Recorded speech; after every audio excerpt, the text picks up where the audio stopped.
You may not recognize her, but this is Lights with her new look, and wow, I like it. Do you like it? It's a little Legolas, right? I don't know, but it was like, what? I didn't recognize. I saw her walking down the street, and I said, I don't know if that's Lights or not. It's a nice change. I mean, I look in the mirror, I'm like, whoa, what do I do? But it's just that time. You got to evolve and change and grow, and it's fresh. And that's a nice segue into Siberia Acoustic. I love it, but again, this is another departure for you, but really a neat kind of more mature sound in a way. Well, thank you very much. It's definitely it's a stripped down version of the last record, right?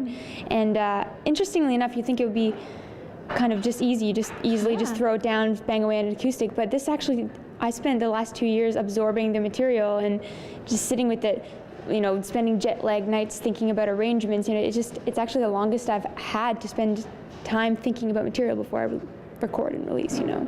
Yeah, so when you say strip down, okay, you take away instruments, but then again, your music has to be so much stronger to read. Oh, that music and performance, and I mean, there are parts of the album, the original album, that are like dubstep, or there's Shad rapping on it, or there's just parts that just don't translate because it's so electronic sometimes, so you're thinking, well, how do I reinvent this to make this work acoustically with 4 or 5 elements, maybe a couple vocals, I had a couple guitars, and a cellist come in and do some stuff. So it's string arrangements, redoing parts, maybe adding in new parts. It's an entirely new album, and it became something really special. Do you grow more as a musician or a songwriter when you do something like this? Well, I'm not writing new songs. It's actually just reworking old songs. So I think for the most part, you're becoming a better performer. You know, better at accentuating the right words and delivering them the right way and delivering them intimately. And guitar playing was something that improved greatly over that, especially doing an acoustic tour like the one I'm on now. I mean, that's raw. When you're on stage, you have nothing to fall back on. You know, you can't just sit back and do nothing for half a minute, you know? I'm mentally tired after the shows, but it really does push you to be at your best every minute as a performer. And it's so cool having you sing alongside with some really well-known artists, and again, it brings a different side to you. It's not just Lights. Yeah, that's the best part about music is collaboration, especially working with other Canadian artists, you know, and I had Adam from Owl City on it, Cru de Pirate from Montreal, and Max from Arkells. So just a bunch of friends that I hit up. Actually got Beatrice from Cru de Pirate's number from my manager, but I did email her. It was very natural, you know, and I think that's the way collaborations should happen, is just emails, texting, saying if they wanted to be involved, and sending vocals back and forth. The only one that actually happened in studio was Max.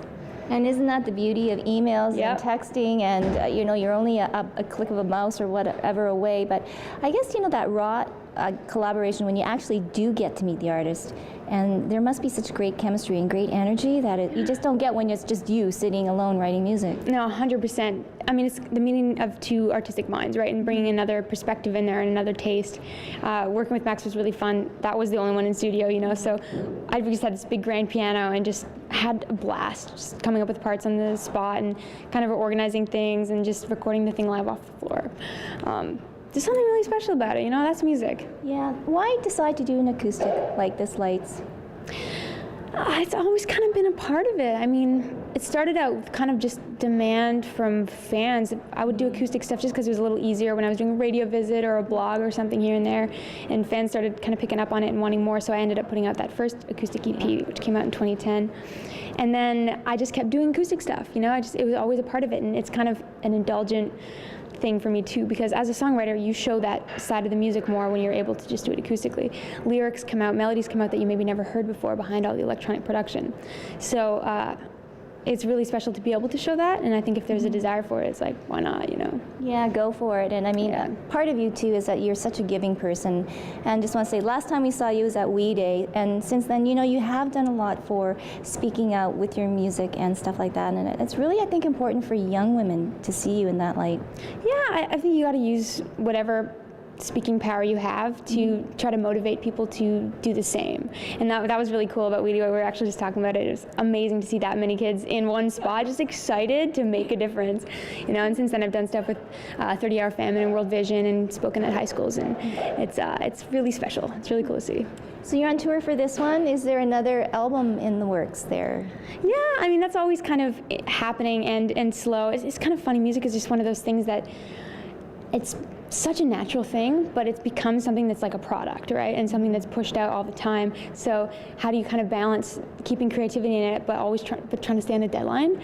So I think I'm kind of in that place right now, just trying to find the next place and just writing a lot and really just enjoying the creative process as opposed to feeling like I got to keep crapping out CDs, you know? I just want to put intensity into it, you know? Yeah. It's important. No, and that's your trademark, that's your stamp, and we love you for it. Thank you.